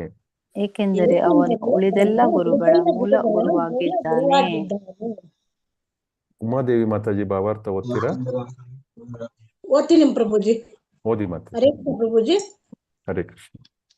ಸ್ವಲ್ಪ ಚಿಕ್ಕದು ಮಾಡ್ಕೊಂಡು ತುಂಬಾ ದೊಡ್ಡದಾಗಿ ಹೋಗಿದೆ. ಭಾವಾರ್ಥ. ಶೀಲ ಬಹುಪಾದರಿಗೆ ಜಯವಾಗಲಿ. ಮಾನವನು ತನ್ನ ಬದುಕಿನಲ್ಲಿ ತನ್ನ ಅಸ್ತಿತ್ವದ ಶುದ್ಧೀಕರಣಕ್ಕಾಗಿ ತಪಸ್ಸನ್ನು ಆಚರಿಸುವುದು ಯುಕ್ತವಾಗಿದೆ. ತಪೋ ದಿವ್ಯಂ ಪುತ್ರಕ ಏನ ಸತ್ವಂ ಶುದ್ಧೇತ್. ಭೌತಿಕ ಪ್ರಕೃತಿ ಗುಣಗಳ ಸಂಸರ್ಗದಿಂದ ಜನರು ಮರಣಗಳ ಚಕ್ರದಲ್ಲಿ ಒಬ್ಬನು ಮುಂದುವರಿಯುತ್ತಾನೆ. ಕಾರಣಂ ಗುಣ ಸಂಗೋಸ್ಯ ಸದಾ ಅಸದ್ ಯೋನಿ ಜನ್ಮಸು. ಆದ್ದರಿಂದ ಈ ಕಲ್ಮಶದಿಂದ ಶುದ್ಧೀಕರಣ ಹೊಂದುವುದು ಮಾನವ ಜೀವನದ ಉದ್ದೇಶವಾಗಿದೆ. ಇದರಿಂದ ಒಬ್ಬನು ತನ್ನ ಚೇತನಾತ್ಮ ರೂಪವನ್ನು ಮರಳಿ ಪಡೆದು ಜನ್ಮ ಮರಣಗಳ ಚಕ್ರದಿಂದ ಬಿಡುಗಡೆ ಹೊಂದಬಹುದು. ಹೀಗೆ ಕಶ್ಮಲದಿಂದ ದೂರವಾಗುವ ಪ್ರಕ್ರಿಯೆ ಎಂದರೆ ಭಗವಂತನಿಗೆ ಸಲ್ಲಿಸುವ ಭಕ್ತಿ ಸೇವೆಯೊಂದೇ. ಆತ್ಮ ಸಾಕ್ಷಾತ್ಕಾರಕ್ಕೆ ಕರ್ಮ, ಜ್ಞಾನ ಮತ್ತು ಯೋಗಗಳಂತಹ ವಿವಿಧ ಪ್ರಕ್ರಿಯೆಗಳಿವೆ. ಆದರೆ ಅವು ಯಾವುವು ಭಕ್ತಿ ಸೇವೆಗೆ ಸಮನಲ್ಲ. ಚಿನ್ನವನ್ನಾಗಲಿ ಅಥವಾ ಬೆಳ್ಳಿಯನ್ನಾಗಲಿ ಸುಮ್ಮನೆ ತೊಳೆದರೆ ಶುದ್ಧವಾಗುವುದಿಲ್ಲ. ಬೆಂಕಿಯಲ್ಲಿ ಚೆನ್ನಾಗಿ ಕಾಯಿಸಿದಾಗ ಮಾತ್ರ ಅವು ಕಶ್ಮಲ ರಹಿತವಾಗುತ್ತದೆ. ಹಾಗೆಯೇ ಜೀವಿಯು ಭಕ್ತಿ ಸೇವೆಯನ್ನು ಆಚರಿಸುವುದರಿಂದ ಸ್ವಂತ ವ್ಯಕ್ತಿತ್ವದ ಬಗ್ಗೆ ಜಾಗೃತನಾಗಲು ಸಾಧ್ಯ. ಸೇವೆಯ ಅದು ಕರ್ಮದಿಂದಾಗಲಿ ಜ್ಞಾನದಿಂದಾಗಲಿ ಅಥವಾ ಯೋಗದಿಂದಾಗಲಿ ಸಾಧ್ಯವಿಲ್ಲ. ಕಲ್ಪನೆಯಿಂದಾಗಲಿ ಅಥವಾ ಯೋಗದ ಕಸರತ್ತಿನಿಂದಾಗಲಿ ಯಾವ ಪ್ರಯೋಜನವೂ ಇಲ್ಲ. ವರ್ಣಂ ಎಂಬ ಪದವು ಒಬ್ಬ ಮೂಲ ವ್ಯಕ್ತಿತ್ವದ ತೇಜಸ್ವಿಗೆ ಅನ್ವಯವಾಗುತ್ತದೆ. ಚಿನ್ನದ ಅಥವಾ ಬೆಳ್ಳಿಯ ಮೂಲ ಹೊಳಪು ಅದ್ಭುತವಾದುದು. ಹಾಗೆ ಸಚ್ಚಿದಾನಂದ ವಿಗ್ರಹವು ಒಂದು ಅಂಶವಾದ ಜೀವಿಯ ಮೂಲ ಕಾಂತಿಯ ಆನಂದದ ಪ್ರಕಾಶವಾಗಿದೆ. ಆನಂದಮಯ ಅಭ್ಯಾಸ ಪ್ರತಿಯೊಬ್ಬ ಜೀವಿಗೂ ಆನಂದಮಯವಾಗಲು ಹಕ್ಕಿದೆ. ಏಕೆಂದರೆ ಅವನು ಸಚ್ಚಿದಾನಂದ ವಿಗ್ರಹವಾದ ಕೃಷ್ಣನ ಒಂದು ಅಂಶವಾಗಿದ್ದಾನೆ. ಭೌತಿಕ ಪ್ರಕೃತಿಯ ಗುಣಗಳು ಹೊಲಸು ಸಂಸರ್ಗದಿಂದ ಜೀವಿಯು ಕಷ್ಟಕ್ಕೆ ಗುರಿಯಾಗಬೇಕು. ಜೀವಿಯು ಪರಿಶುದ್ಧನಾಗಬೇಕು ಮತ್ತು ತನ್ನ ಸ್ವರೂಪವನ್ನು ಎಂದರೆ ಮೂಲ ವ್ಯಕ್ತಿತ್ವವನ್ನು ಮರಳಿ ಪಡೆಯಬೇಕು. ಇದನ್ನು ಅವನು ಕೇವಲ ಭಕ್ತಿ ಸೇವೆಯಿಂದ ಮಾತ್ರ ಪಡೆಯಲು ಸಾಧ್ಯ.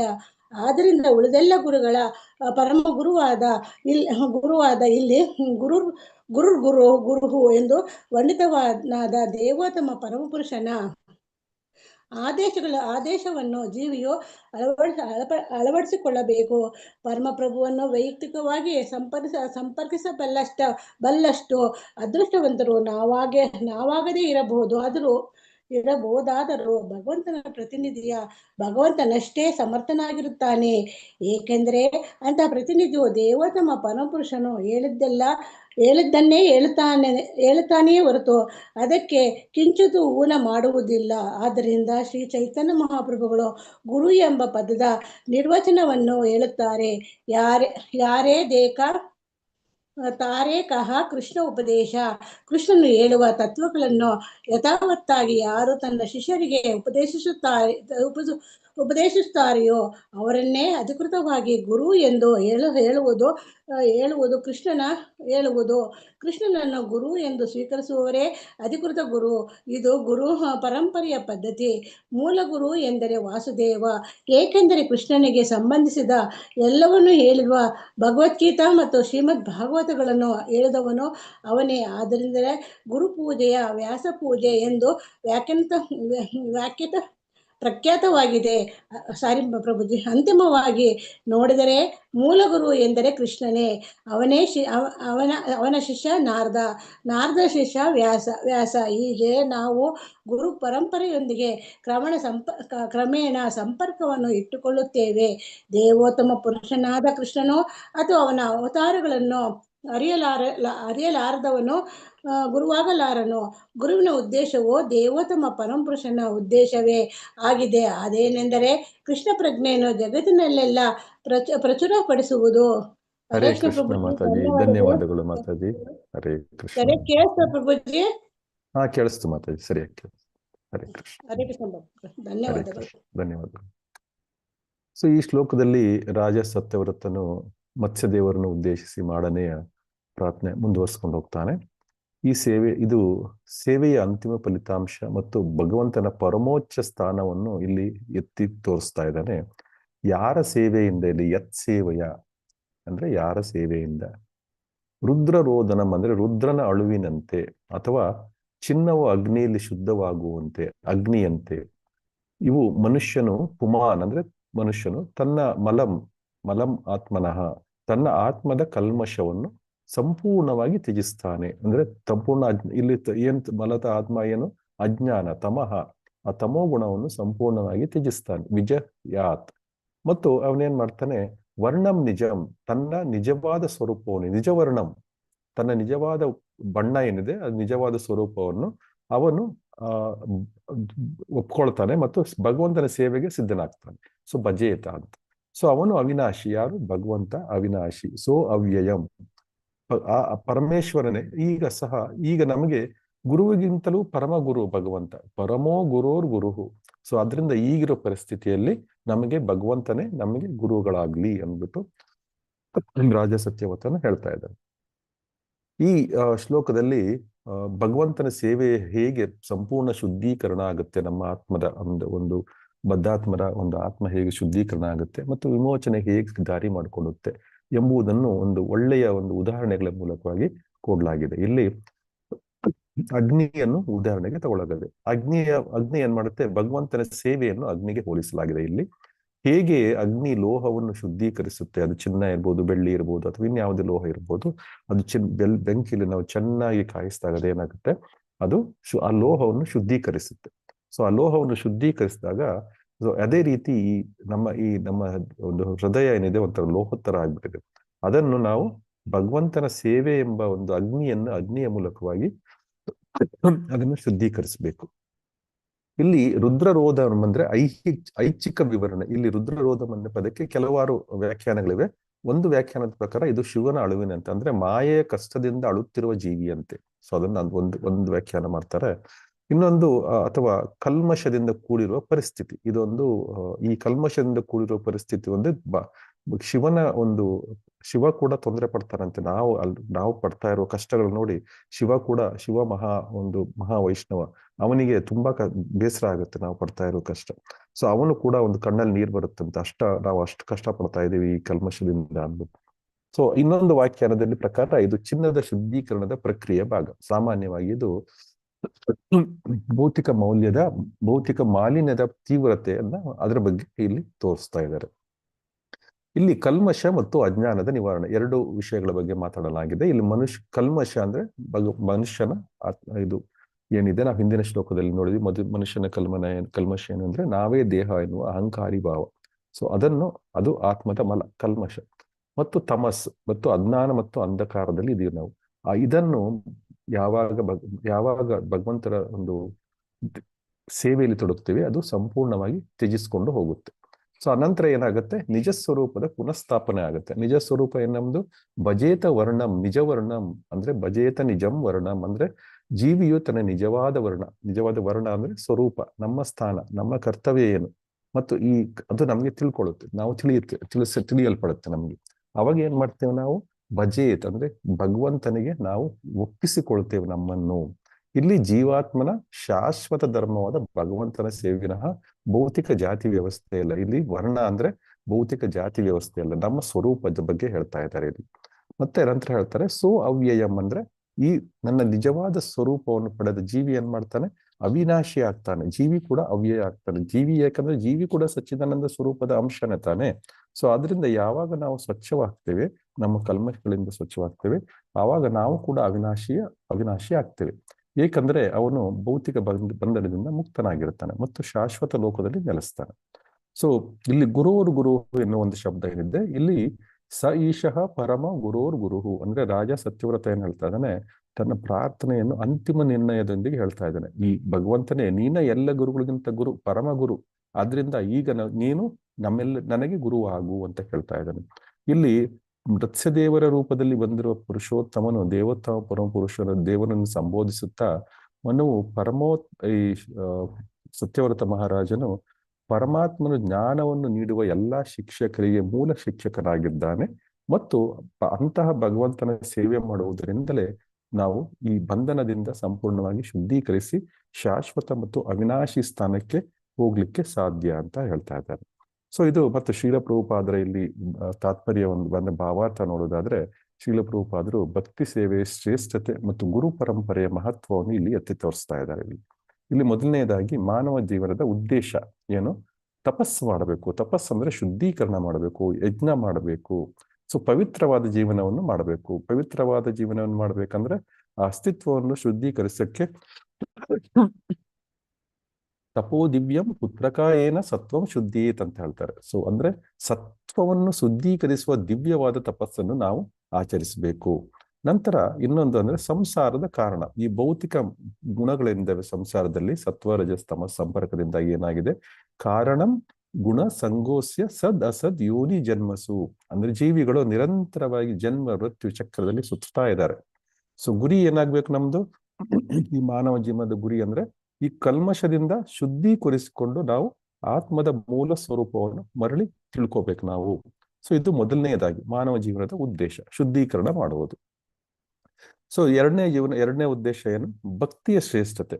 ಇದರ ಬಗ್ಗೆ ಶ್ರೀಲ ಪ್ರಭುಪಾದ ಹೇಳಿದ್ದಾರೆ. ಶುದ್ಧೀಕರಣದ ವಿಧಾನ ಏನು ಅಂದ್ರೆ ಈ ಕಲ್ಮಶ ನಿವಾರಿಸುವುದು ಹೇಗೆ? ನಾವು ಭಗವಂತನ ಭಕ್ತಿ ಸೇವೆಯಿಂದ ಈ ಶುದ್ಧೀಕರಣ ಮಾಡಲಿಕ್ಕೆ ಯತ್ ಸೇವೆಯ ಇದಕ್ಕಿಂತ ಉತ್ತಮವಾದ ಮಾರ್ಗ ಯಾವುದೂ ಇಲ್ಲ. ಮತ್ತೆ ಇಲ್ಲಿ ಶ್ರೀಲ ಪ್ರಭುಪಾದರು ಕರ್ಮ ಜ್ಞಾನ ಯೋಗಗಳ ಮಿತಿಗಳ ಬಗ್ಗೆ ಕೂಡ ಹೇಳ್ತಾ ಇದ್ದಾರೆ. ಕರ್ಮಯೋಗ, ಜ್ಞಾನ ಯೋಗ, ಅಷ್ಟಾಂಗ ಯೋಗ, ಇತರ ಆತ್ಮ ಸಾಕ್ಷಾತ್ಕಾರದ ವಿಧಾನಗಳು ಇದಾವೆ, ಆದ್ರೆ ಅವು ಸಮನಾಗಿಲ್ಲ ಅಂದ್ರೆ ಅದು ಇಷ್ಟು ನಮಗೆ ಸುಲಭವಾಗಿ ನಮಗೆ ಸಿಗುವುದಿಲ್ಲ. ಚಿನ್ನ ಅಥವಾ ಬೆಳ್ಳಿ ಏನಿದೆ ಇದನ್ನು ನೀರಿಂದ ತೊಳೆದ್ರೆ ಶುದ್ಧವಾಗೋದಿಲ್ಲ ಅಂತಾರೆ ಶ್ರೀಲ ಪ್ರಭುಪಾದರು. ಅದನ್ನು ನಾವು ಬೆಂಕಿಯಲ್ಲಿ ಹಾಕಿದಾಗ್ಲೇ ಅದು ಶುದ್ಧವಾಗೋದು, ಬರೀ ನೀರಲ್ಲಿ ತೊಳೆದ್ರೆ ಅವೆಲ್ಲ ಶುದ್ಧವಾಗಲ್ಲ. ಅದೇ ರೀತಿ ಕೇವಲ ಒಂದು ಊಹಾತ್ಮಕ ಜ್ಞಾನ ಅಥವಾ ಈ ಹಠಯೋಗದ ಅಭ್ಯಾಸ ಯೋಗ ಇಂಥವುಗಳಿಂದ ಆತ್ಮದ ಒಂದು ಕಲ್ಮಶ ಏನಿದೆ ಅದು ದೂರ ಆಗುವುದಿಲ್ಲ ಅಂತ. ಸೊ ಕೇವಲ ಭಕ್ತಿ ಸೇವೆ ಎನ್ನುವ ಬೆಂಕಿ ಮಾತ್ರ ಜೀವಿಯ ಮೂಲ ಸ್ವರೂಪವನ್ನು ಜಾಗೃತಗೊಳಿಸ್ಲಿಕ್ಕೆ ಸಾಧ್ಯ. ಹೇಗೆ ನಾವು ಬಂಗಾರವನ್ನು ನಾವು ಕಾಯಿಸಿ ಅದರಲ್ಲಿರುವ ಕಲ್ಮಶ ಎಲ್ಲ ತೆಗಿತೀವಿ, ಆ ಬಂಗಾರ ಹೊಳಿಲಿಕ್ಕೆ ಶುರುವಾಗುತ್ತೆ. ಸೊ ಅದೇ ರೀತಿ ಭಕ್ತಿ ಸೇವೆಯಲ್ಲಿ ನಮ್ಮ ಆತ್ಮದ ಒಂದು ಕಲ್ಮಶ ಎಲ್ಲ ಕಳೆದಾಗ ನಾವು ಮೂಲ ಸ್ವರೂಪಕ್ಕೆ ಜಾಗೃತಗಾಗಿ ಅದು ಸಚ್ಚಿದಾನಂದ ಸ್ವರೂಪದ ಒಂದು ರೂಪವನ್ನು ಪಡ್ಕೊಳ್ಳುತ್ತೇವೆ. ಸೊ ನಮ್ಮ ಮೂಲ ಸ್ವರೂಪ ಏನಂದ್ರೆ ವರ್ಣಂ ಅಂದ್ರೆ ಇಲ್ಲಿ ಲಸ್ಟರ್ ಬಗ್ಗೆ ಹೇಳ್ತಾ ಇದ್ದಾರೆ. ವರ್ಣಂ ನಮ್ಮ ಮೂಲ ಸ್ವರೂಪ ಏನು? ನಮ್ಮ ಮೂಲ ವರ್ಣಂ ಏನು? ಇಲ್ಲಿ ಮೂಲ ಸ್ವರೂಪದ ಪ್ರಕಾಶ ಅಥವಾ ಜೀವಿಯ ಕಾಂತಿಯ ಬಗ್ಗೆ ಹೇಳ್ತಾ ಇದ್ದಾರೆ. ಜೀವಿಯ ಕಾಂತಿ ಏನಂದ್ರೆ ಸಚ್ಚಿದಾನಂದ ವಿಗ್ರಹ ಅಂದ್ರೆ ಕೃಷ್ಣನ ಅಂಶನಾಗಿರುವುದರಿಂದ ಕೃಷ್ಣನ ಮೂಲ ಕಾಂತಿಯೇ ಆನಂದ. ಕೃಷ್ಣನ ಮೂಲ ಕಾಂತಿ ಏನು? ಆನಂದ. ಸೊ ಅದರಿಂದ ಆನಂದಮಯವೂ ಅಭ್ಯಾಸ. ಪ್ರತಿಯೊಬ್ಬ ಜೀವಿಗೂ ಕೂಡ ಕೃಷ್ಣ ಹೇಗೆ ಯಾವಾಗ್ಲೂ ಆನಂದವಾಗಿರ್ತಾನೆ, ಅದೇ ರೀತಿ ಎಲ್ಲ ಜೀವಿಗಳಿಗೂ ಆನಂದಮಯವಾಗಿರುವ ಹಕ್ಕು ಇದೆ. ಆದ್ರೆ ಏನಾಗುತ್ತೆ? ಇದು ದೌರ್ಭಾಗ್ಯ, ನಮ್ದು ಕಲ್ಮಶದ ದೌರ್ಭಾಗ್ಯ ಹಚ್ಕೊಂಡ್ಬಿಟ್ಟಿದೆ. ಭೌತಿಕ ರೋಗ ಹಚ್ಕೊಂಡ್ಬಿಟ್ಟಿದೆ ನಮ್ಗೆ.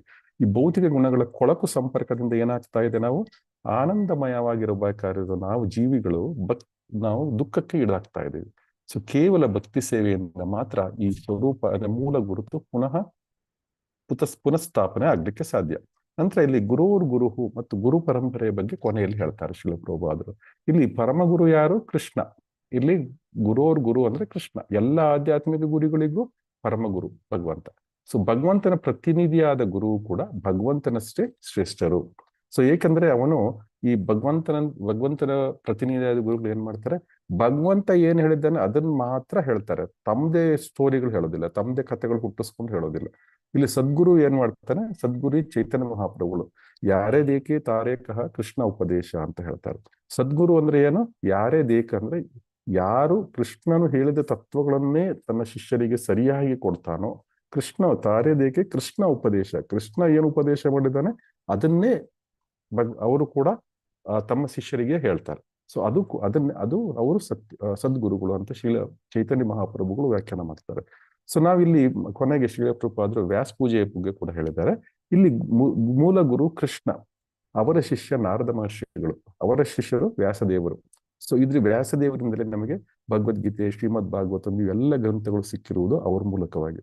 ಸೊ ಅದರಿಂದ ನಾವು ಗುರು ಪೂಜೆ, ಎಲ್ಲಾ ಗುರುಗಳ ಪೂಜೆಯನ್ನು ನಾವು ವ್ಯಾಸ ಪೂಜೆ ಅಂತ ಕರೆದುಕೊಂಡು ಮಾಡ್ತೇವೆ. ಯಾಕಂದ್ರೆ ಮೂಲ ಗುರುಗಳು ನಮ್ಗೆ ಎಲ್ಲಿಂದ ಬಂದಿರೋ ವ್ಯಾಸದೇವರು. ಅದರಿಂದ ವ್ಯಾಸದೇವರ ಪೂಜೆ ನಾವು ಮಾಡ್ತಾ ಇರ್ತೀವಿ. ಈ ಗುರುಗಳ ಮೂಲಕವಾಗಿ, ನಮ್ಮ ಶ್ರೀಲ ಪ್ರಭುಪಾದರ ಮೂಲಕವಾಗಿ ನೀವು ವ್ಯಾಸ ಪೂಜೆ ಮಾಡಿದಾಗ ನಾವು ಶ್ರೀಲ ಪ್ರಭುಪಾದರ ಪೂಜೆ ಆಗುತ್ತೆ, ವ್ಯಾಸದೇವರ ಪೂಜೆ ಆಗುತ್ತೆ. ಮತ್ತೆ ಈ ಪರಂಪರೆಯಲ್ಲಿ ಎಷ್ಟು ಗುರುಗಳಿದ್ದಾರೆ ಎಲ್ಲರ ಗುರುಗಳು ವ್ಯಾಸ ಪೂಜೆನೂ ಆಗುತ್ತೆ. ಕೊನೆಗೆ ಶ್ರೀಕೃಷ್ಣನ ಪೂಜೆ ಆಗುತ್ತೆ. ಯಾಕಂದ್ರೆ ಶ್ರೀಕೃಷ್ಣ ಗುರುರ್ ಗುರು, ಎಲ್ಲ ಗುರುಗಳ ಗುರು ಅವನಿಗೂ ಕೂಡ ವ್ಯಾಸ ಪೂಜೆ ನಾವು ಮಾಡಿದಾಗ ಆಗುತ್ತೆ. ಸೊ ಅದರಿಂದ ಗುರುವಿನ ಕೆಲಸ ಏನು ಅಂದ್ರೆ ಕೃಷ್ಣ ಅಥವಾ ಅವನ ಅವತಾರಗಳ ಉದ್ದೇಶವನ್ನು ತಿಳಿದುಕೊಂಡಿರ್ತಾನೆ ಮೊದಲು.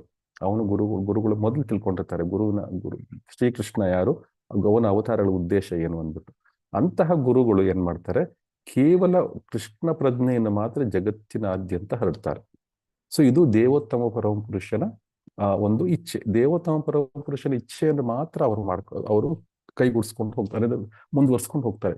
ದೇವೋತ್ತಮ ಪರಮ ಪುರುಷನ ಇಚ್ಛೆಯನ್ನು ದೇವೋತ್ತಮ ಪರಮ ಪುರುಷನ ಇಚ್ಛೆಯನ್ನು ನಮ್ಮ ಚೈತನ್ಯ ಮಹಾಪ್ರಭುಗಳು ತಿಳಿಸಿದ್ದಾರೆ ನಮ್ಗೆ. ಅಂದ್ರೆ ಕೃಷ್ಣ ಪ್ರಜ್ಞೆಯನ್ನು ಎಲ್ಲ ಲೋಕದಲ್ಲೆಲ್ಲ ಪ್ರಚಾರ ಮಾಡುವುದು.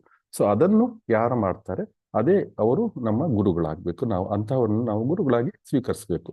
ಸೊ ಕೊನೆಯಲ್ಲಿ ಹೇಳೋದಂದ್ರೆ, ಈ ಮತ್ಸ್ಯದೇವರ ಈ ಸ್ತೋತ್ರದ ಮೂಲಕ ನಾವು ಶುದ್ಧ ಭಕ್ತಿ ಸೇವೆ ಮತ್ತು ನಮ್ಮ ಅಸ್ತಿತ್ವದ ಈ ಶುದ್ಧ ಭಕ್ತಿ ಸೇವೆಯಿಂದ ಏನಾಗುತ್ತೆ, ನಮ್ಮ ಅಸ್ತಿತ್ವದ ಕಲ್ಮಶವನ್ನು ನಾವು ತೊಡೆದು ಹಾಕೊಳ್ಳಿಕ್ಕೆ ನಮ್ಗೆ ಅನಿವಾರ್ಯ, ಬೇರೆ ದಾರಿನೇ ಇಲ್ಲ. ಮತ್ತು ಅದನ್ನ ಬಿಟ್ರೆ ಬೇರೆ ಯಾವ ದಾರಿಯಿಂದನೂ ನಾವು ನಮ್ಮನ್ನು ಈ ಕಲ್ಮಶದಿಂದ ಶುದ್ಧೀಕರಿಸ್ಕೊಳ್ಳಿಕ್ಕೆ ಸಾಧ್ಯ ಇಲ್ಲ. ಸೊ ಯಾವಾಗ ಈ ಭಕ್ತಿ ಸೇವೆಯನ್ನು ನಾವು ಪ್ರಾರಂಭ ಮಾಡ್ತೇವೆ, ಅದರಿಂದ ಕೃಷ್ಣನಿಗೆ ಪ್ರಾರಂಭವಾಗುವ ಗುರು ಪರಂಪರೆಯನ್ನು ಅನುಸರಿಸುವುದು ಕೂಡ ಕಡ್ಡಾಯ ಆಗುತ್ತೆ. ನಾವು ಕೃಷ್ಣನಿಂದ ಪ್ರಾರಂಭ ಆಗಿರುವ ಈ ಗುರು ಪರಂಪರೆ ಏನಿದೆ ನಮಗೆ ಶ್ರೀಲ ಪ್ರಭುಪಾದರಿಗೂ ಬಂದಿದೆ. ಸೊ ಇದನ್ನು ಅನುಸರಿಸುವುದಕ್ಕೆ ಇದು ಕಡ್ಡಾಯವಾಗಿ ನಾವು ಅನುಸರಿಸಬೇಕು. ಆಗ ನಮಗೆ ಶ್ರೀಕೃಷ್ಣನ ಮೆಸೇಜ್ ಏನಿದೆ, ಶ್ರೀಕೃಷ್ಣ ಏನು ನಮ್ಗೆ ಹೇಳಲಿಕ್ಕೆ ಇಷ್ಟಪಡ್ತಾನೆ ಅದು ನಮಗೆ ಒಂದು ಚಾಚು ತಪ್ಪಿಲ್ಲದೆ ನಮ್ಗೆ ತಿಳಿಯಪಡಿಸ್ತಾರೆ ಈ ಗುರುಗಳು. ಆದ್ರಿಂದ ನಾವು ಪರಂಪರೆಯ ಮೂಲಕವಾಗಿ ನಾವು ಶ್ರೀಕೃಷ್ಣ ಪ್ರಜ್ಞೆಯನ್ನು ಮಾಡಿ ನಮ್ಮ ಮನಸ್ಸಿನ ಒಂದು ಕಲ್ಮಶವನ್ನು ಕಳೆದುಕೊಂಡು ನಮ್ಮ ಇದೇನಿದೆ,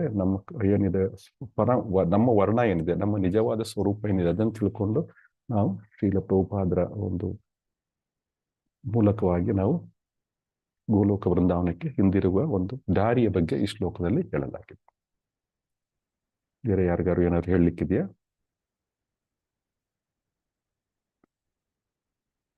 ಹರೇ ಕೃಷ್ಣ.